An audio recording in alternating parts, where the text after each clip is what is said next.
नमस्कार, मैं हूँ रुचि शर्मा। वेब3 की तमाम बड़ी खबरें लेकर हाजिर हैं हम। सीरम सिटी एक सिटी बिल्डिंग गेम जो युगा लैब्स के म्यूटेंट एप यॉट क्लब और अन्य कलेक्शन से NFT एसेट्स का उपयोग करता है, जो अब खेलने के लिए अवेलेबल है। हालांकि आपको एक एक्सेस पास की आवश्यकता होगी और अभी सिर्फ कुछ NFT प्रोजेक्ट होल्डर्स ही इसे क्लेम कर सकते हैं। नोवल लैब्स और फारअवे ने गेम लॉन्च किया है, जो पहली बार पिछले अप्रैल में सामने आया था, जिसमें गेम प्ले का पहला season Serum City NFT pass holders के लिए अवेलेबल था। जिन लोगों के पास mutant hounds, mutant cartel, oath, bored ape yacht club और mutant ape yacht club collection से NFTs हैं, वे अब क्लेम कर सकते हैं और एक्सेस पास बना सकते हैं। मिंट फ्री है, हालांकि यूजर्स को हमेशा की तरह normal Ethereum network gas fees का भुगतान करना होगा। डेवलपर्स ने पहले ही डिक्रिप्ट को जीजी को बताया था कि वे इन गेम कंटेंट के हर नए सीजन के साथ समय के साथ एक्सेस ओपन करने की योजना बना रहे हैं और धीरे धीरे अधिक एलिजिबल प्लेयर्स को जोड़ रहे हैं। प्रोजेक्ट में लगभग 39,000 इंडिविजुअल NFTs शामिल हैं, जो वर्तमान में पास को क्लेम करने के लिए एलिजिबल हैं। बढ़ते हैं अगली खबर की ओर। पैरेलल NFT कार्ड बैटलर, जिसे डिक्रिप्ट के जीजी ने साल के 2023 गेम के रूप में नामित किया है, जो जल्द ही होराइजन पर एक ओपन बीटा लॉन्च के टीजर के बीच बहुत बड़े ऑडियंस के लिए लॉन्च किया जा सकता है। वर्तमान में एक क्लोज बीटा टेस्ट में उपलब्ध है, जो धीरे धीरे अधिक प्लेयर्स को प्रवेश दे रहा है। पैरेलल ने बुधवार देर रात ट्विटर पर कहा कि ओपन बीटा पर जानकारी जल्द ही आ रही है।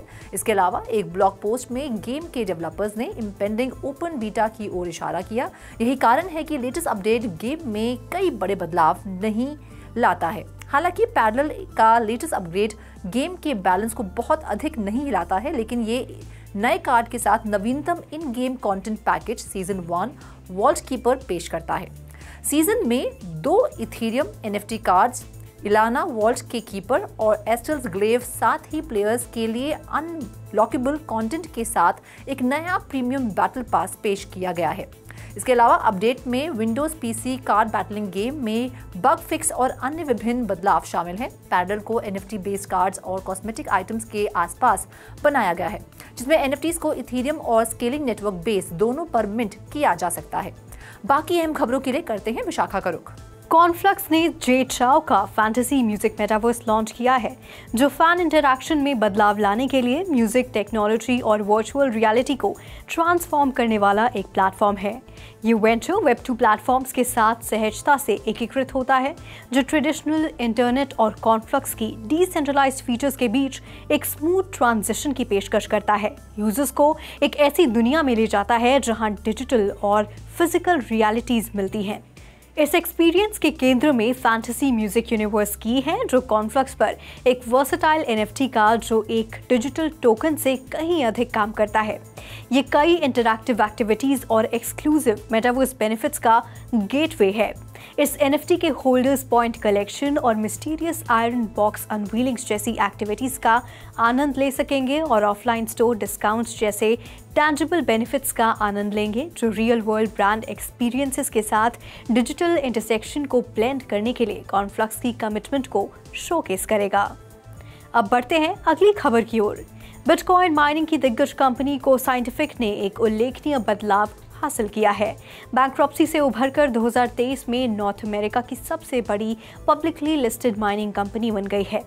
कंपनी ने साल के दौरान टोटल 19,274 BTC को माइन किया, जिसका मूल्य लगभग $812 मिलियन है। 31 जनवरी को एक हालिया घोषणा में कोसाइंटिफिक ने 2023 के लिए अपनी इंप्रेसिव माइनिंग अचीवमेंट्स का खुलासा किया। कंपनी ने Georgia, Kentucky, north Carolina, north Dakota और टेक्सास में स्थित अपने विभिन्न डेटा सेंटर्स में 13,762 बिटकॉइन को माइन किया। इसके साथ साथ कोसाइंटिफिक के कस्टमर्स और क्लाइंट्स ने माइनिंग एफर्ट्स में योगदान दिया, जिसकी वजह से पूरे साल में टोटल 5,512 BTC माइन हुए। कोसाइंटिफिक की सफलता का श्रेय इसके वास्ट माइनिंग इंफ्रास्ट्रक्चर को दिया जाता है। कंपनी लगभग 209,000 स्वामित्व वाले और कोलोकेटेड बिटकॉइन माइनर्स का संचालन करती है। इस सब्सटैंशियल माइनिंग कैपेसिटी ने फर्म को 2023 में अपने डेटा सेंटर्स में 23.2 एक्साहैशेस पर सेकंड की टोटल एनर्जाइज्ड हैश रेट प्राप्त करने की अनुमति दी। इसके अलावा को साइंटिफिक ने अपने डेटा सेंटर्स पर पावर कंजम्पशन को कम करके सस्टेनेबिलिटी के प्रति अपनी कमिटमेंट प्रदर्शित की। अकेले दिसंबर में कंपनी ने लोकल ग्रिड पार्टनर्स को 480 मेगावाट घंटे डिलीवर किए। पूरे साल के दौरान को साइंटिफिक ने बिटकॉइन माइनिंग इंडस्ट्री में एनर्जी यूसेज के लिए अपने जिम्मेदार दृष्टिकोण पर जोर देते हुए लोकल ग्रिड पार्टनर्स को 131,000 मेगावाट घंटे से अधिक का सप्लाई किया। Over to you Roshni. Bharat के central bank digital currency pilot program से परिचित एक सीनियर ऑफिशियल ने कॉइनडेस्क को बताया कि भारत की सेंट्रल बैंक अपने डिजिटल रुपये को विकसित करने में बहुत सतर्क रुख अपना रही है, हालांकि ये प्रगति कर रही है। अधिकारी ने कहा कि भारतीय रिजर्व बैंक अब डिजिटल रुपये से उत्पन्न प्राइवेसी कंसर्न्स को हल करने के लिए टेक्नोलॉजी सॉल्यूशंस पर विचार कर रही है। हालांकि बैंक क्रिप्टो पर सतर्क रुख बनाए हुए है। व्यक्ति ने कहा, क्रिप्टो इंडस्ट्री को बाधित करने वाले कंट्रोवर्शियल टैक्स को कम करने पर पॉइंट ऑफ व्यू रखना उसके मैंडेट का हिस्सा नहीं था। आरबीआई 2022 के अंत तक अपने पायलट प्रोग्राम शुरू करने के बाद से होलसेल और रिटेल सीबीडीसी को अपनाने पर जोर दे रही है। भारत के सेंट्रल बैंक ने पब्लिकली कहा है कि वो पूर्ण पैमाने पर रिटेल सीबीडीसी को लागू करने की जल्दी में नहीं है और उसने कोई टाइमलाइन भी साझा नहीं की है, लेकिन हाल के इवेंट्स अर्जेंसी का संकेत दे रहे हैं। तो फिलहाल आज के लिए इतना ही। ऐसी वेब3 से जुड़ी खबरों के लिए देखते रहिए 3.0 टीवी। ऐसी और ज़्यादा अपडेट्स के लिए हमारी वेबसाइट www.3versetv.io पर लॉग ऑन करें या फिर स्कैन करें QR कोड। Thank you.